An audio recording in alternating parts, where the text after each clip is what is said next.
मेरे दोस्तों, बेलियो ते बजुर्गो, GS स्टूडियो वालों शायर नज़ीर सुल्तानी दा सलाम। ते मेरे दोस्तों, GS स्टूडियो पंजाबी ज़बान दा प्रचार करदियां होया जिथे जिथे भी पंजाबी नूं समझण वाले ते पंजाबी ज़बान नाल प्यार करन वाले ने, उन्हां लई पंजाबी कहानियां, किस्से ते सूरमियां दियां दास्तानां पेश करदा है। साडे पंजाबी भाई साडियां दास्तानां बड़े उचेच नाल सुणदे ने।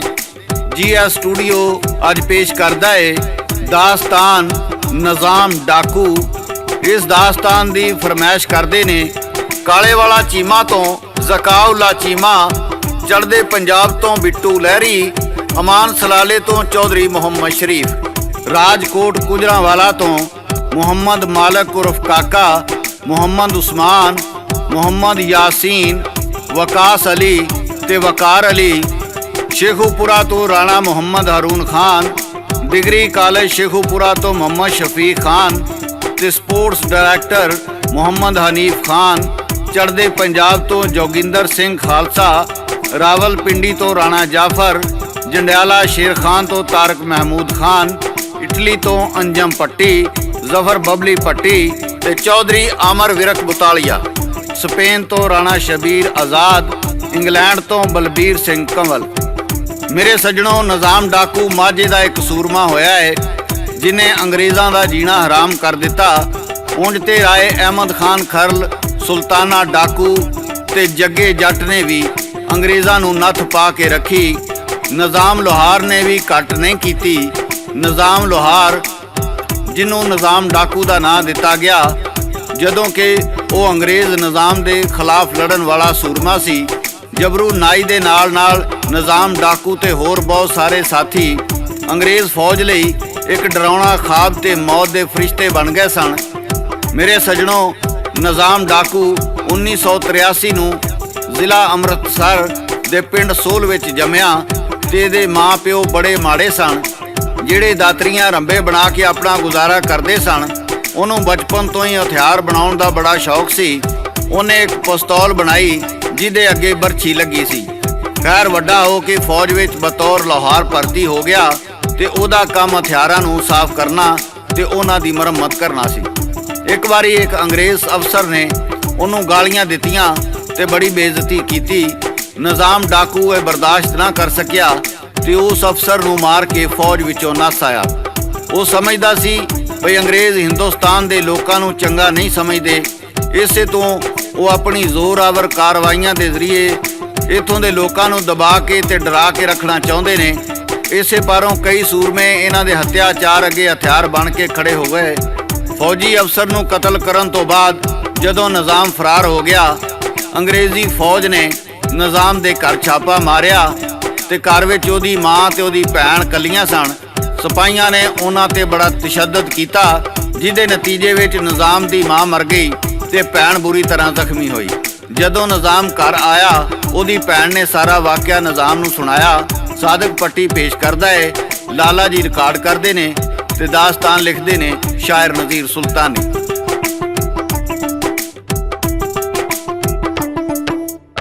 जम्मिया बिच सोल दे निज़ाम जिदा सीना, पुत गरीब लवार दा ते घर दी माड़ी था। ओ कच्चा वेड़ा घर दा सी ते विच रुखां दी छां, जिन्ना थल्ले बैठ के ते गोणे कत्ते मां। पिस्तौल बनाई उसने ते बरछी अगे ला, बापू ओदा खोतरे वही बट्टा उत्तों का। निज़ाम बनाया हथियार नूं ते डाडा करदा चा, बड़ा हो के फौज दे विच गया सी आ। ओ गड्डियां गालां सुनू बई अफसर अंग्रेज, गुस्से दे विच आके ओ करदा बरछी तेज। सिर लाया अंग्रेज दा ते होया ओ फरार, बस फिर उसे दिन तो जी लुटिया चैन करार। ਮਾਰਿਆ ਫੌਜ ਨੇ ਜਦੋਂ ਨਿਜ਼ਾਮ ਦੇ ਘਰ, ਨਾ ਕੋਈ ਰੋਕਣ ਵਾਲਾ ਸੀ ਤੇ ਨਾ ਕਿਸੇ ਨੂੰ ਡਰ। ਉਹ ਮਰ ਗਈ ਮਾਂ ਨਿਜ਼ਾਮ ਦੀ ਤੇ ਜ਼ਖਮੀ ਹੋ ਗਈ ਭੈਣ, ਲੁੱਟਿਆ ਕਰ ਨਿਜ਼ਾਮ ਦਾ ਵੀ ਸਾਰੇ ਲੋਕੀ ਕਹਿਣ।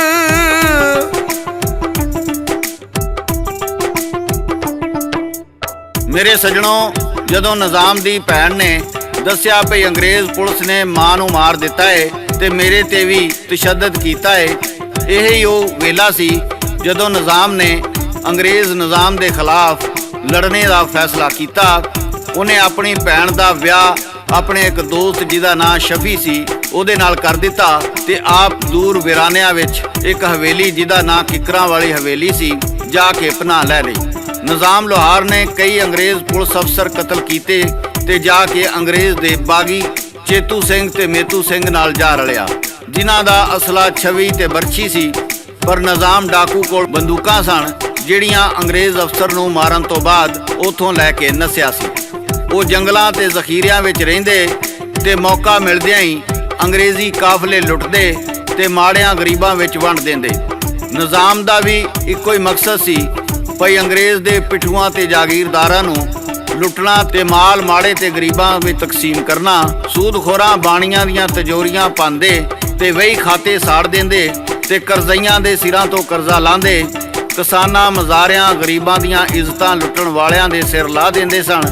ਅੰਗਰੇਜ਼ ਦੇ ਦਲਾਲਾਂ ਤੇ ਮੁਖਬਰਾਂ ਦੇ ਟੋਟੇ ਕਰਦੇ ਤੇ ਅੰਗਰੇਜ਼ ਦੇ ਚਹੇਤੇ ਜਾਗੀਰਦਾਰਾਂ ਦੀਆਂ ਪਗੜੀਆਂ ਲਾ ਕੇ ਛਿੱਤਰ ਮਾਰਦੇ। ਅੰਗਰੇਜ਼ ਨੇ ਇਸ ਕੌਮ ਨੂੰ ਕਾਬੂ ਕਰਨ ਲਈ ਆਨਰੇਰੀ ਮੈਜਿਸਟ੍ਰੇਟ ਬਣਾਏ ਸਨ, ਜਿਨ੍ਹਾਂ ਦੇ ਜ਼ੁਲਮ ਤੇ ਜ਼ਬਰ ਤੋਂ ਲੋਕੀ ਬੜੇ ਤੰਗ ਸਨ। ਨਿਜ਼ਾਮ ਡਾਕੂ ਤੇ ਉਹਦੇ ਸਾਥੀ ਉਹਨਾਂ ਮੈਜਿਸਟ੍ਰੇਟਾਂ ਦੇ ਹੱਥ ਵੱਢ ਦਿੰਦੇ ਸਨ। ਖੈਰ ਅਗਲੀ ਰਾਤ ਹੀ ਨਿਜ਼ਾਮ ਡਾਕੂ ਥਾਣੇ ਗਿਆ ਤੇ ਕਪਤਾਨ ਕੋਲ ਨੂੰ ਕਤਲ ਕਰ ਦਿੱਤਾ, ਜਿਨੇ ਉਹਦੀ ਮਾਂ ਨੂੰ ਮਾਰਿਆ ਸੀ। ਕਤਲ ਕਰਨ ਤੋਂ ਬਾਅਦ ਫਰਾਰ ਹੋ ਗਿਆ ਤੇ ਫਿਰ ਕੀ ਹੋਇਆ ਇਹ ਤੁਹਾਨੂੰ ਗਾ ਕੇ ਸੁਣਾਣਗੇ ਸਾਦਕ ਭੱਟੀ ਬਾਗ ਮੋੜ ਵਾਲੇ।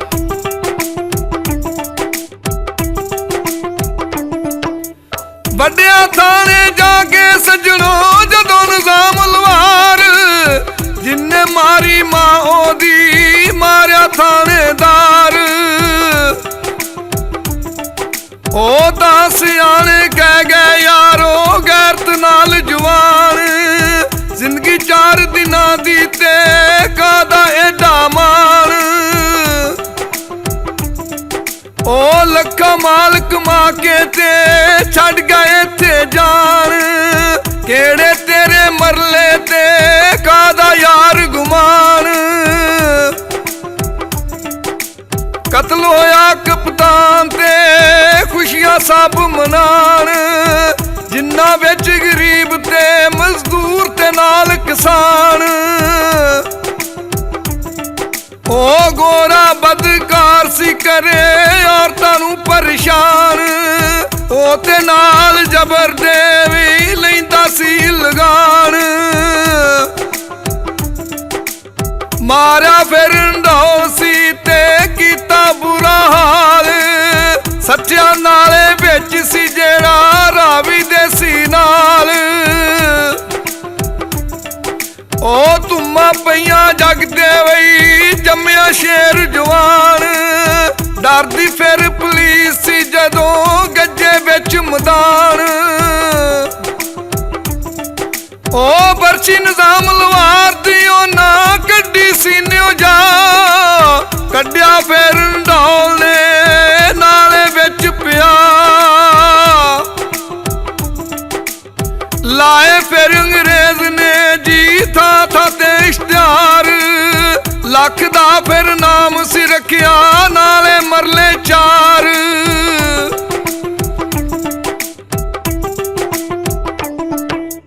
ਮੇਰੇ ਮਿੱਤਰੋ, ਸੱਜਣੋ ਤੇ ਬੇਲੀਓ, ਜਦੋਂ ਅੰਗਰੇਜ਼ ਹਕੂਮਤ ਨੇ ਨਿਜ਼ਾਮ ਡਾਕੂ ਦੇ ਸਿਰ ਦੀ ਕੀਮਤ 1 ਲੱਖ ਰੁਪਈਆ ਤੇ 4 ਮਰਬੇ ਜ਼ਮੀਨ ਰੱਖੀ, ਇਸ ਤੋਂ ਪਹਿਲਾਂ ਕੋਈ ਲਾਲਚ ਵਿੱਚ ਆਉਂਦਾ ਸਾਰਿਆਂ ਪਿੰਡਾਂ ਦੇ ਲੋਕਾਂ ਨੇ ਇਹ ਧਮਕੀ ਲਾ ਦਿੱਤੀ ਵੀ ਜਿਹੜਾ ਵੀ ਨਿਜ਼ਾਮ ਡਾਕੂ ਨਾਲ ਗੱਦਾਰੀ ਕਰੇਗਾ ਉਹਨੂੰ ਜਾਨੋਂ ਮਾਰ ਦਿੱਤਾ ਜਾਵੇਗਾ। ਉਹ ਇਸ ਲਈ ਵੀ ਉਹ ਅੰਗਰੇਜ਼ਾਂ ਦੇ ਜ਼ੁਲਮ ਦੇ ਖਿਲਾਫ ਲੜਨ ਵਾਲਾ ਸੂਰਮਾ ਹੈ। ਅੰਗਰੇਜ਼ਾਂ ਤੇ ਉਹਨਾਂ ਦੇ ਲਾਗਲੇ ਜਾਗੀਰਦਾਰਾਂ ਦੇ ਖਜ਼ਾਨੇ ਲੁੱਟ ਕੇ ਗਰੀਬਾਂ ਦੇ ਚੁੱਲ੍ਹੇ ਜਲਾਉਂਦਾ ਸੀ।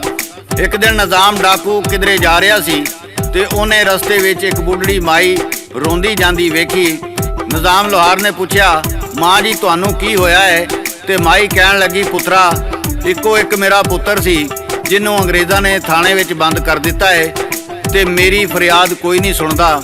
ਨਿਜ਼ਾਮ ਕਹਿਣ ਲੱਗਾ, ਮਾਂ ਜੀ ਤੁਸੀਂ ਫਿਕਰ ਨਾ ਕਰੋ, ਤੁਹਾਡੇ ਪੁੱਤਰ ਨੂੰ ਮੈਂ ਛਡਾਵਾਂਗਾ। ਉਹਨੇ ਆਪਣੇ ਸਾਥੀਆਂ ਨਾਲ ਮਿਲ ਕੇ ਥਾਣੇ ਤੇ ਹਮਲਾ ਕੀਤਾ ਤੇ ਮਾਈ ਦਾ ਪੁੱਤਰ ਜਿਹਦਾ ਨਾਂ ਸੋਝਾ ਸਿੰਘ ਸੀ ਆਜ਼ਾਦ ਕਰਵਾ ਲਿਆ। ਫਿਰ ਮਾਈ ਜਿਹਦਾ ਨਾਂ ਮਹਿਤਾ ਸੀ ਉਹਨੇ ਨਿਜ਼ਾਮ ਡਾਕੂ ਨੂੰ ਆਪਣਾ ਪੁੱਤਰ ਬਣਾ ਲਿਆ। ਕੁਝ ਦਿਨ ਨਿਜ਼ਾਮ ਲੋਹਾਰ ਆਪਣੀ ਮਾਂ ਬੋਲੀ ਮਾਂ ਦੇ ਘਰ ਰਿਹਾ ਤੇ ਫਿਰ ਆਪਣੇ ਸਾਥੀਆਂ ਨਾਲ ਜਾ ਮਿਲਿਆ। ਨਿਜ਼ਾਮ ਡਾਕੂ 10 ਸਾਲ ਚੇਤੂ ਮੇਤੂ ਨਾਦਰੀ ਭੱਟੀ ਸੁੰਦਰ ਟੇਲਾ ਤੇ ਹੋਰ ਇਨਕਲਾਬੀਆਂ ਨਾਲ ਰਿਹਾ। ਜਾਗੀਰਦਾਰਾਂ ਦੇ ਝੁੱਗੇ ਉਜਾੜੇ, ਫਿਰੋਜ਼ਪੁਰ, ਅੰਮ੍ਰਿਤਸਰ ਤੇ ਲਾਹੌਰ ਦੀ ਤਹਿਸੀਲ ਚੂਨੀਆਂ ਦਾ ਇਲਾਕਾ ਇਹਨਾਂ ਦਿਆਂ ਘੋੜਿਆਂ ਦੀਆਂ ਟਾਪਾਂ ਨਾਲ ਕੰਬਦਾ ਰਿਹਾ। ਕਦੀ ਸਤਲੁਜ ਦਰਿਆ ਦੇ ਕੰਢੇ ਤੇ ਕਦੀ ਝੰਗ ਦੇ ਬੇਲੇ ਉਹਨਾਂ ਦੇ ਟਿਕਾਣੇ ਰਹੇ। 1897 ਵਿੱਚ ਇਹਦੇ ਕਈ ਸਾਥੀ ਤੌਣ ਦੀ ਬਿਮਾਰੀ ਨਾਲ ਮਰ ਗਏ। ਨਿਜ਼ਾਮ ਲੋਹਾਰ, ਨਾਦਰੀ ਭੱਟੀ, ਪ੍ਰੇਮਾ ਸਾਂਸੀ, ਲਛਮਣ ਸਿੰਘ ਉਰਫ ਲੱਛੂ, ਮੌਲਾ ਜਬਾਰ, ਜਬਰੂ ਨਾਈ ਪਿੰਡ ਜਾਮਣ ਜ਼ਿਲ੍ਹਾ ਲਾਹੌਰ ਦਾ ਰਹਿਸ਼ੀ ਸੀ। ਇਹਨਾਂ ਤੋਂ ਇਲਾਵਾ ਕੰਮਾ ਤੇ ਉਹਦਾ ਵੱਡਾ ਭਾਈ ਦੇਵਾ ਸਿੰਘ ਤਹਿਸੀਲ ਕਸੂਰ ਦੇ ਪਿੰਡ ਕਾਂਤ ਦੇ ਰਹਿਣ ਵਾਲੇ ਸਨ। ਚਿਰਾਗ ਮਾਛੀ, ਸੁੰਦਰ ਤੇ ਨੱਥੂ ਮਹਿਰਾ ਤੌਣ ਦੀ ਬਿਮਾਰੀ ਤੋਂ ਬਚ ਗਏ। ਤੇ ਫੇਰ ਕੀ ਹੋਇਆ, ਸਾਦਕ ਪੱਟੀ ਪੇਸ਼ ਕਰਦਾ ਹੈ।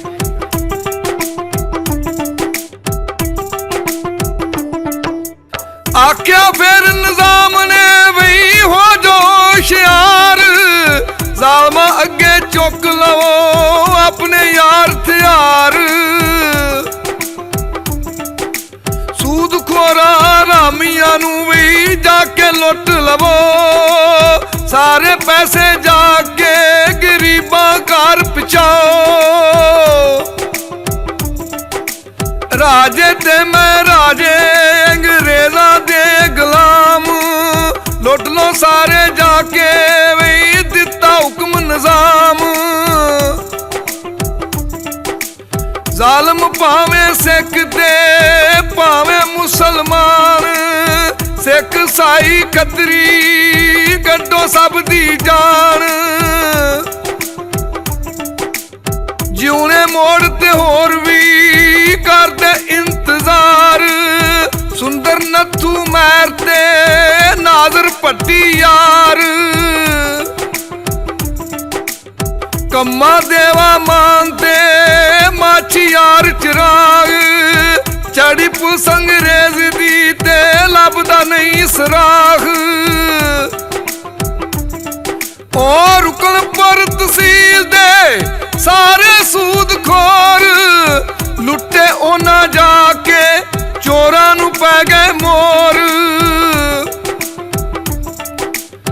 ਜਿੰਨਾ ਮੁੱਛੇ ਪੇਟ ਗਰੀਬਾਂ ਦੇ ਖੱਤਰੀ ਤੇ ਚੁਮਿਆਰ, ਸਾਰੇ ਜ਼ਾਲਮ ਉਹਨਾਂ ਤੇ ਦਿੱਤੇ ਸਨ ਫਿਰ ਮਾਰ। ਉਹ ਜਿੰਨਾ ਕੀਤੀ ਕੁਰਕ ਜ਼ਮੀਨ ਗਰੀਬ ਦੇ ਡੰਗਰ ਮਾਲ, ਕੀਤਾ ਜਾ ਮੁਕਾਬਲਾ ਇਹਨਾਂ ਸ਼ੇਰਾਂ ਉਹਨਾਂ ਨਾਲ।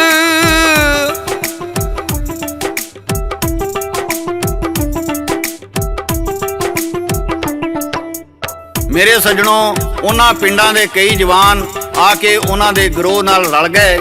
ਇਸੇ ਤਰ੍ਹਾਂ ਉਹਨਾਂ ਨੇ ਅੰਗਰੇਜ਼ਾਂ ਤੇ ਸੂਦਖੋਰਾਂ ਦੇ ਖਿਲਾਫ ਜੰਗ ਤੇਜ਼ ਕਰ ਦਿੱਤੀ। ਅੰਗਰੇਜ਼ ਦਿਆਂ ਪੁਲਸੀਆਂ ਤੇ ਪਿੱਠੂਆਂ ਨੂੰ ਮਾਰਦੇ ਰਹੇ। ਤਾਂ ਹੀ ਅੱਜ ਦੀਆਂ ਨਸਲਾਂ ਉਹਨਾਂ ਸੂਰਮਿਆਂ ਨੂੰ ਯਾਦ ਕਰਦੀਆਂ ਨੇ ਤੇ ਉਹਨਾਂ ਦੀ ਬਹਾਦਰੀ ਦੇ ਗੀਤ ਗਾਉਂਦੀਆਂ ਨੇ। ਕਿਸੇ ਦਰਵੇਸ਼ ਦਾ ਸ਼ੇਰ ਏ, ਦੁਨੀਆ ਉੱਤੇ ਰੱਖ ਫਕੀਰਾ ਇੰਜ ਦਾ ਬੈਣ ਖਲੋਣ, ਤੂੰ ਹੋਵੇਂ ਤੇ ਹੱਸਣ ਲੋਕੀ ਨਾ ਹੋਵੇਂ ਤੇ ਰੋਣ। ਅਸੀਂ ਕਿਸੇ ਦਾ ਹੱਕ ਲੁੱਟ ਕੇ ਫਖਰ ਕਰਨੇ ਆ ਤੇ ਆਪਣੇ ਆਪ ਨੂੰ ਬਹਾਦਰ ਸਮਝਨੇ ਆ। ਇਹ ਬਹਾਦਰੀ ਨਹੀਂ, ਬੇਗੈਰਤੀ ਏ। ਅਸਲ ਬਹਾਦਰ ਉਹ ਨੇ ਜਿਹੜੇ ਮਾੜਿਆਂ ਨਾਲ ਹਮਦਰਦੀਆਂ ਕਰਦੇ ਤੇ ਉਹਨਾਂ ਕੋਲੋਂ ਦੁਆਵਾਂ ਲੈਂਦੇ ਨੇ। ਬਦ ਦੁਆਵਾਂ ਲੈ ਕੇ ਬੰਦਾ ਬਹਾਦਰ ਨਹੀਂ ਹੁੰਦਾ। ਜਿਹੜੀ ਦੌਲਤ ਤੇ ਮਾਣ ਏ, ਪਿਛਾ ਮੁੜ ਕੇ ਵੇਖੋ, ਇਹ ਦੌਲਤ ਜ਼ਰ ਜ਼ਮੀਨਾਂ ਸਾਡੇ ਤੁਹਾਡੇ ਵੱਡਿਆਂ ਨਾਲ ਨਹੀਂ ਗਈਆਂ, ਯਕੀਨਨ ਇਹ ਸਾਡੇ ਨਾਲ ਵੀ ਨਹੀਂ ਜਾਣੀਆਂ। ਫਿਰ ਮਾਣ ਕਿਹੜੀ ਗੱਲ ਦਾ ਇਹੋ ਨਜ਼ਰੀਆ ਇਹਨਾਂ ਨੌਜਵਾਨਾਂ ਦਾ ਸੀ। ਉਹ ਮਖਲੂਕੇ ਖੁਦਾ ਨਾਲ ਪਿਆਰ ਕਰਦੇ ਸਨ ਤੇ ਉਹਨਾਂ ਦੀ ਖਾਤਰ ਆਪਣੀਆਂ ਜਾਨਾਂ ਦੀ ਪਰਵਾਹ ਕੀਤਿਆਂ ਬਗੈਰ ਜ਼ੁਲਮ ਜਬਰ ਦੇ ਖਿਲਾਫ ਲੜਦੇ ਸਨ। ਮੇਰੇ ਦੋਸਤੋ, ਇਸ ਤੋਂ ਬਾਅਦ ਕੀ ਹੋਇਆ ਇਹ ਅਸੀਂ ਤੁਹਾਨੂੰ ਦਾਸਤਾਨ ਦੇ ਦੂਜੇ ਹਿੱਸੇ ਵਿੱਚ ਸੁਣਾਵਾਂਗੇ। ਇਹਦੇ ਨਾਲ ਹੀ GS ਸਟੂਡੀਓ ਵੱਲੋਂ ਸ਼ਾਇਰ ਨਜ਼ੀਰ ਸੁਲਤਾਨੀ, ਲਾਲਾ ਜੀ ਤੇ ਸਾਦਕ ਪੱਟੀ ਬਾਗ ਮੋੜ ਵਾਲੇ ਨੂੰ ਇਜਾਜ਼ਤ ਦਿਓ। ਅਸੀਂ ਫੇਰ ਦੁਬਾਰਾ ਇਸ ਦਾਸਤਾਨ ਦੇ ਦੂਜੇ ਹਿੱਸੇ ਨਾਲ ਹਾਜ਼ਰ ਹੋਵਾਂਗੇ। ਉਦੋਂ ਤੱਕ ਅੱਲਾ ਬੇਲੀ, ਅੱਲਾ ਬੇਲੀ, ਅੱਲਾ ਬੇਲੀ।